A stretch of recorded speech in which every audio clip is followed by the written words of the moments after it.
In 1990, Madonna was selling out arenas on the Blonde Ambition World Tour, pulling in over $60 million while churches called her a threat and cities tried to shut her down. She was the most watched, most attacked woman in pop culture. But how many people knew that behind the control and controversy was a child who lost her mother at 5 and never felt safe again? Most people think it was luck. It wasn't. This is how Madonna went from a grieving, broke girl in New York to the woman who rewrote power, fame, and survival. Before the world saw Madonna as untouchable, New York almost erased her. In the late 1970s, she arrived in the city with barely any money and no safety net. She slept on friends' floors. She carried her clothes in bags. One night, not long after she arrived, she was held at knife point and robbed. Another night, she would later admit, she was sexually assaulted. No headlines. No sympathy. Just a lesson burned into her nervous system. No one was coming to save her. By the early 1980s, success came fast. Too fast. In 1984, Like a Virgin turned her into a global star almost overnight. MTV played her nonstop. Within a few years, she was selling millions of records, dominating charts across continents, and filling arenas that had never seen a female artist command that kind of power alone. But the higher she rose, the harder the backlash hit. By 1989, Pepsi pulled a $5 million campaign after religious groups erupted over Like a Prayer. In 1990, the Blonde Ambition World Tour sparked protests outside venues before she even stepped on stage. Cities debated banning her shows. Priests told followers not to attend. Parents warned their daughters not to become her. And yet, every night, the arenas were full. What looked like provocation was survival. Control was not vanity. It was armor. Madonna learned early that visibility without power is dangerous. So she took both. On stage, she was fearless. Off stage, she trusted almost no one. Fame didn't heal the wound. It widened it. And the world had no idea how close she always felt to falling back into silence. Madonna was born in 1958 in Bay City, Michigan, into a strict Catholic family. She was the third of 6 children. Her father worked hard, believed in discipline, and expected obedience. Her mother was gentle, deeply religious, and the emotional center of the household. For the first 5 years of her life, Madonna experienced something close to stability. Then, in 1963, her mother died of breast cancer. No long goodbye. No clear explanation. She was 5 years old, and the world she understood simply vanished. No one sat her down and explained what death meant. No one helped her process the loss. The adults around her moved forward because they had to. The house filled with silence where her mother's presence used to be. For a child, that silence felt like abandonment. Madonna later said she felt angry, confused, and terrified. Not just sad. Terrified. From that point on, safety stopped feeling permanent. Her father remarried not long after. The household changed again. New rules. New emotional boundaries. Madonna did not feel comforted by religion, even though it surrounded her. Instead, she felt watched, judged, and restrained. She learned early that expressing emotion did not bring relief. It brought correction. So she internalized everything. Pain went inward. Control became the only way to survive. At school, she stood out. She was outspoken, defiant, and unwilling to blend in. Teachers noticed her intelligence but also her refusal to be passive. Other kids saw her as different. She felt it. That sense of being separate, of not fully belonging, followed her everywhere. But it also sharpened her. She learned how to rely on herself. She learned how to perform strength even when she didn't feel it. Dance became her escape. Movement gave her something words never could. It gave her control over her body in a world where so much had been taken without permission. When she danced, she wasn't waiting to be chosen. She was deciding. That distinction mattered. It became a pattern she would repeat for the rest of her life. She left Michigan to attend the University of Michigan on a dance scholarship. It was the first time she stepped away from her family completely. For a moment, it looked like a conventional path forward. Education. Structure. Approval. Then she walked away. Not because she lacked talent, but because staying felt like suffocation. She chose uncertainty over quiet resentment.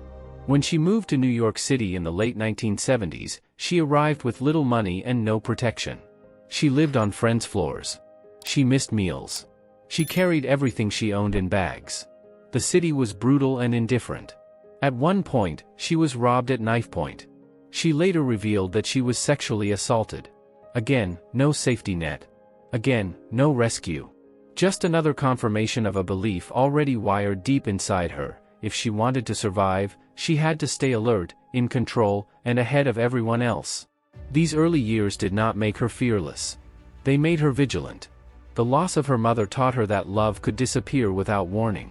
The instability that followed taught her that dependence was dangerous.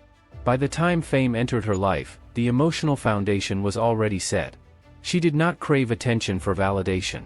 She craved it because invisibility felt lethal. This context matters. Without it, Madonna looks provocative for the sake of rebellion. With it, her behavior tells a different story. A child who learned too early that softness leads to loss. A teenager who learned that compliance brings erasure. A young woman who decided that power, even if it came at a cost, was better than disappearing quietly. By the time she stepped onto a stage for the first time, she was not chasing applause. She was chasing permanence. And she would spend the rest of her life trying to outrun the moment everything she loved disappeared. When Madonna left Michigan for New York City in 1978, she did not arrive with a plan B. She arrived with discipline, instinct, and the belief that hesitation would kill momentum. The city was not waiting for her. It was crowded with talent, ambition, and people just as desperate to be seen. She was not special yet. She was replaceable. And she knew it. She took dance classes wherever she could afford them. Sometimes she couldn't. She trained anyway. She joined small bands. She played drums. She sang backup. She watched how men ran rehearsals, how power moved in rooms, and how easily women were dismissed. When doors didn't open, she pushed harder. When she was ignored, she made herself louder. Not emotionally louder. Strategically louder. Money was always tight. She took modeling jobs she didn't enjoy. She accepted roles that barely paid. She learned fast which situations were unsafe and which ones were simply uncomfortable. That line mattered. She didn't romanticize struggle. She endured it. Each rejection reinforced the same lesson she learned as a child: waiting to be rescued was a mistake. Her first real break did not come from being chosen by an executive. It came from choosing herself. She began writing her own songs. She didn't just want to perform. She wanted authorship, control, direction. In an industry that expected young women to fit into existing molds, that decision alone made her difficult. Early recordings were rough. Early performances were uneven. Critics were not kind. Some dismissed her voice. Others saw her as a dancer pretending to be a singer. She listened, but she did not obey. Instead, she refined the one thing she knew was undeniable: presence. She understood rhythm. She understood image. She understood how attention works, and more importantly, how fast it disappears if you don't command it. By the early 1980s, she signed her first record deal. It was not a coronation. It was a test. She pushed back on producers. She argued over arrangements. She insisted on being involved in decisions that most new artists were told to stay out of. This made her difficult again. It also made her dangerous. Her first hits didn't come from perfection. They came from clarity. She knew exactly who she was not willing to be. She would not be silent. She would not be managed into submission. And she would not let anyone else define her limits. Every step forward came with resistance. But resistance had been part of her life long before music. Compared to loss, hunger, and fear, rejection was survivable. By the time mainstream success arrived, the foundation was already built. She had learned how to stand alone. And in an industry that thrives on dependency, that was the beginning of real power. By the mid-1980s, Madonna was no longer chasing relevance. She had it. In 1984, a single performance changed everything. Lace gloves. A wedding dress. A body rolling across the stage. Overnight, she became unavoidable. MTV played her videos on rotation. Radio followed. Record stores couldn't keep up. Within a year, her music was everywhere, and so was the argument about her. Albums sold in the millions. Tours sold out. She wasn't just successful. She was polarizing. Parents complained. Churches protested. Critics argued whether she had talent or just nerve. None of that slowed her down. If anything, it sharpened her instinct. Attention was currency, and she learned how to spend it better than anyone else. What made her rise different was not just the speed, but the control. She didn't wait for permission to define her image. She curated it. She shifted personas deliberately. One era ended, another began. Each transformation felt calculated, not reactive. She understood something most artists didn't at the time: the public doesn't just consume music. They consume narrative. By the late 1980s, she was no longer competing with other female artists. She was competing with the culture itself. Fashion followed her. Dance followed her. Pop stars who came after studied her like a blueprint. She turned concerts into theater, videos into short films, tours into statements. But success did not bring relief. It brought scrutiny. Every move was dissected. Every relationship became public property. Every decision was treated like a provocation. The same media that amplified her now waited for a misstep. She felt it. The margin for error shrank as the spotlight grew. In 1989, that tension exploded. Like a prayer, blurred the line between faith and rebellion. Religious imagery collided with sexuality. Protests followed. Sponsors backed out. A major advertising deal collapsed under pressure. To many artists, that would have been a warning. To her, it was confirmation. The message was clear: power only matters if you're willing to use it. In 1990, she took the stage again, this time on a scale pop hadn't seen before. The Blonde Ambition World Tour was not just a concert series. It was a confrontation. Choreography, storytelling, costumes, and themes pushed boundaries nightly. Outside venues, protesters gathered. Inside, crowds erupted. Some cities debated canceling shows. Others issued warnings. None of it stopped the tour. The numbers spoke louder. Over $60 million grossed. Night after night, sold-out arenas. From the outside, it looked like victory. But internally, the cost was rising. Control became tighter. Trust became rarer. She surrounded herself with professionals, not confidants. The schedule was relentless. The expectations were endless. Success had turned into a machine that never powered down. She had achieved what she set out to do. She was visible, unignorable, permanent. And yet, the original fear never left. The fear of being erased. The fear that if she stopped moving, the silence would return. By the early 1990s, Madonna stood at the top of pop culture with no equals. But the higher she climbed, the more isolated the view became. Fame had delivered power, but it had not delivered peace. And the world, hungry for the next collapse, began to watch more closely than ever. By the early 1990s, Madonna had reached a level of fame where nothing about her life belonged entirely to her anymore. Every choice became a headline. Every silence became suspicion. The public no longer asked what she created. They asked what she would do next to provoke them. The pressure was constant, but it was not new. What was new was the scale. She wasn't just being criticized. She was being monitored. Religious groups labeled her dangerous. Politicians referenced her name as a symbol of cultural decay. Media narratives stopped treating her as an artist and started treating her as a problem to be solved. Inside that storm, Madonna tightened control even further. Schedules were rigid. Rehearsals were brutal. Mistakes were not tolerated. Not because she was cruel, but because chaos felt unsafe. Control was the only thing that kept the fear quiet. The same fear she had carried since childhood. The fear that if she let go, everything would collapse. Relationships suffered first. Romantic partners came into a world where privacy didn't exist and emotional softness wasn't rewarded. She demanded loyalty, discipline, and strength. Few people could meet those expectations. Many left. Each departure reinforced her belief that attachment was temporary. By 1992, the tension reached its peak. That year, Madonna released the book Sex alongside the album Erotica. The response was immediate and vicious. The book sold over 1 million copies almost instantly, but the backlash was louder than the numbers. Countries restricted its release. Talk shows ridiculed her. Commentators announced that she had crossed an irreversible line. What looked like provocation was something more complicated.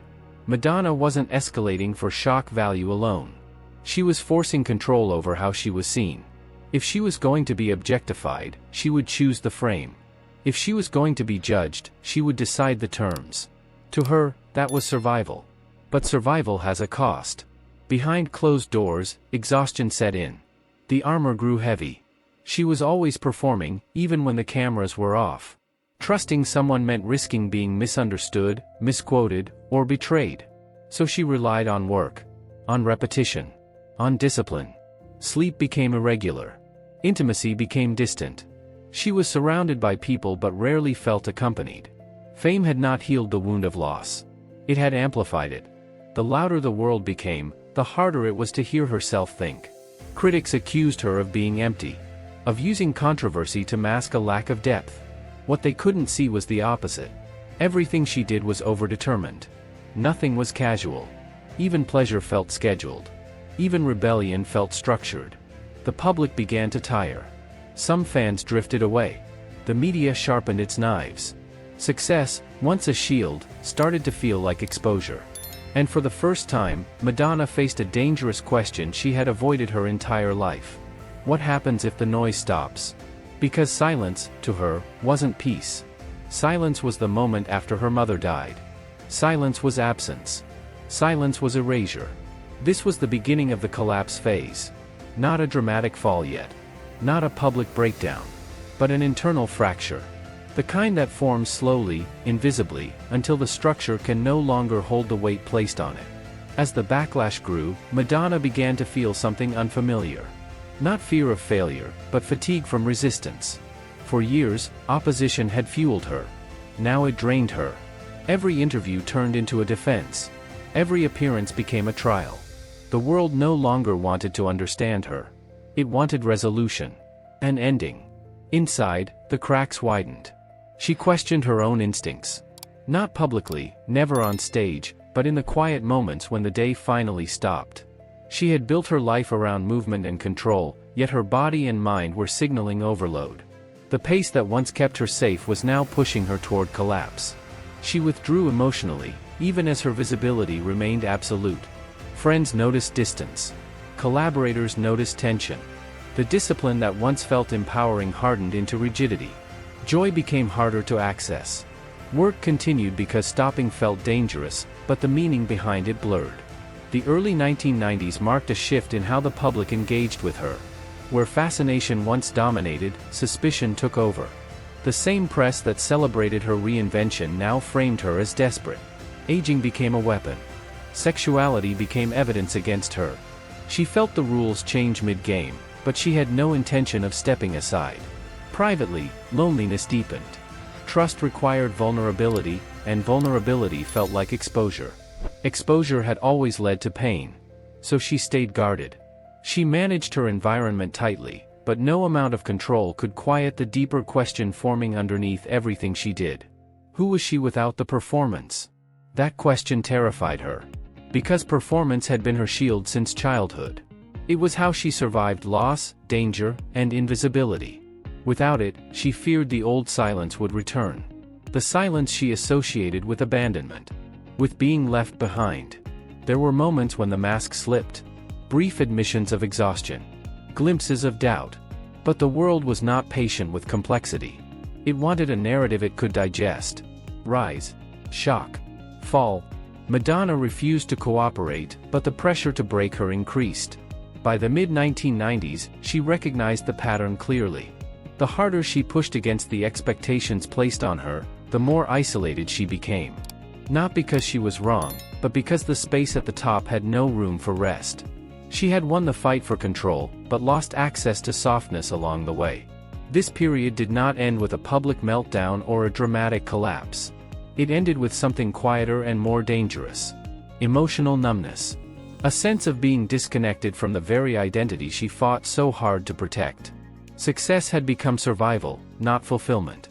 For the first time, Madonna faced the possibility that power alone was not enough.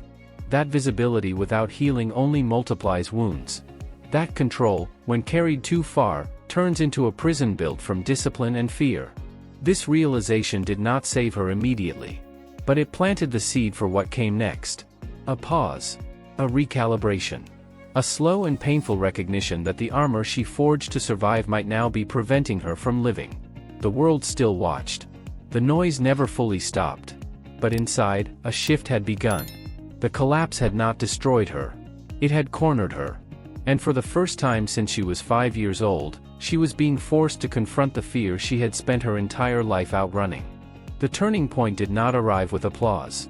It arrived with exhaustion. By the mid-1990s, Madonna had nothing left to prove to the world. She had survived the backlash. She had outlasted predictions of her downfall. Yet internally, something was unsustainable. The constant tension. The emotional distance. The need to stay armored at all times. For the first time, she began to recognize that survival mode was no longer serving her. It was consuming her. The shift started quietly. Not with a reinvention for headlines, but with a re-evaluation of how she was living. She slowed down. Not completely, but enough to listen. The noise that once drowned out discomfort was no longer there to protect her. And in that quieter space, old grief resurfaced. The loss of her mother. The fear of abandonment. The belief that softness equaled danger. She did not abandon control. She redefined it. Instead of fighting every narrative, she chose her battles. Instead of reacting to outrage, she focused on craft. Training became about longevity, not punishment. Discipline shifted from domination to sustainability. It was a subtle change, but a critical one. Power no longer meant resistance at all costs. It meant knowing when to step back. Creatively, this period marked a recalibration. She leaned into restraint. Precision replaced provocation. Emotion surfaced without needing shock as a delivery system. The work became less about confrontation and more about clarity. For an artist who had spent years pushing outward, this inward turn was unfamiliar and uncomfortable. Personal life followed the same pattern. She guarded her privacy more carefully. She began drawing firmer boundaries around access, not to isolate herself further, but to protect what little emotional space she had left. Trust was still difficult, but no longer impossible. She learned, slowly, that vulnerability did not always lead to loss. Motherhood would later deepen this shift, but even before that, the groundwork was being laid. Madonna started confronting the idea that being visible did not have to mean being exposed. That strength did not require constant aggression. That survival did not have to feel like war. This was not a dramatic redemption arc. There was no single moment where everything changed. It was a series of choices made against old instincts. Choices to rest when she wanted to push. To listen when she wanted to control. To stay present instead of performing strength. The most difficult change was internal. Letting go of the belief that she had to earn her right to exist through constant output. For decades, she had equated stillness with danger. Now, she was learning to tolerate it. To sit with discomfort without immediately turning it into movement or noise. This period marked the first time Madonna began to separate who she was from what she produced. The distinction was fragile, but transformative. Without it, everything remained transactional. With it, she could begin to heal. The world continued to debate her relevance. That debate mattered less than it once did. Her value was no longer dependent on being the loudest voice in the room. She had already survived that test. The real challenge now was learning how to live without armor. This was the beginning of rebirth. Not the kind that erases the past, but the kind that integrates it. The trauma did not disappear. The fear did not vanish. But they stopped running the entire system.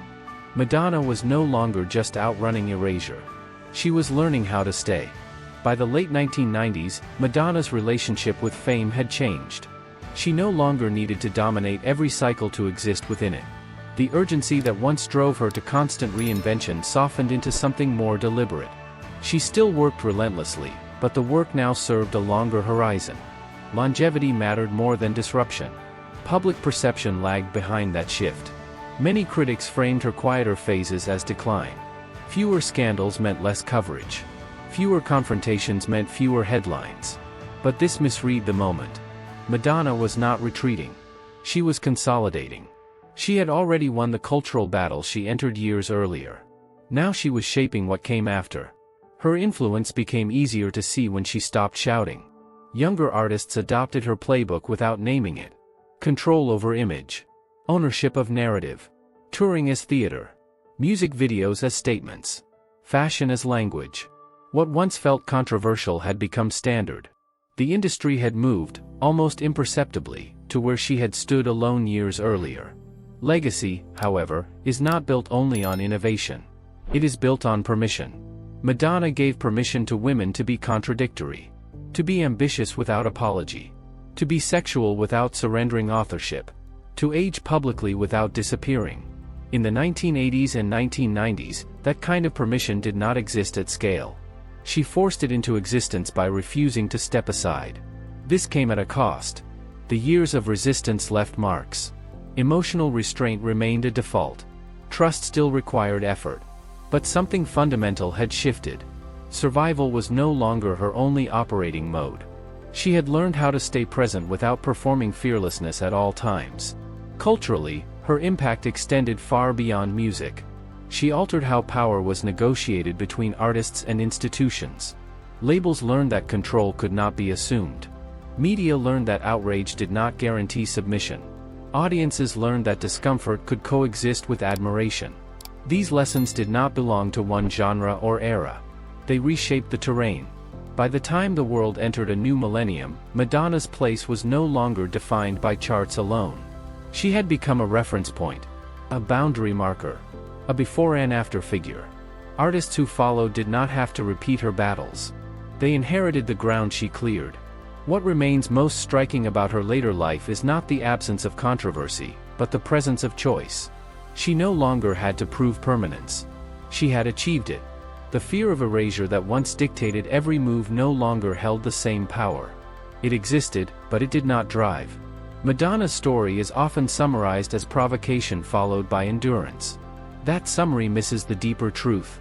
Her real legacy lies in transformation. Not just of sound or image, but of possibility. She changed what a woman in control could look like in public, and what survival could look like in private. She did not arrive at peace easily. She earned it slowly, unevenly, and at times reluctantly. But she stayed. And staying, after everything she endured, may be her most lasting achievement. Madonna's journey is often reduced to controversy, costumes, and confrontation. That version is easy to remember. It is also incomplete. Beneath the noise was a child who learned too early that love could disappear without warning. A young woman who discovered that dependence was dangerous. An artist who chose control not to dominate others, but to protect herself from vanishing again. Her story is not about being fearless. It is about functioning while afraid. It is about building armor strong enough to survive a world that watched, judged, and waited for her to fail. And then, slowly, learning when that armor was no longer helping. Success did not save her. Fame did not heal her. Power did not erase loss. What changed her life was the moment she realized that survival could not be the end goal forever. That staying alive is not the same as living. That control without softness eventually turns inward. Madonna did not win by being liked. She won by refusing to disappear. She stayed when silence felt safer. She stayed when the world wanted an ending. And in doing so, she changed what endurance looks like. Her life leaves a quieter question behind. Not about fame.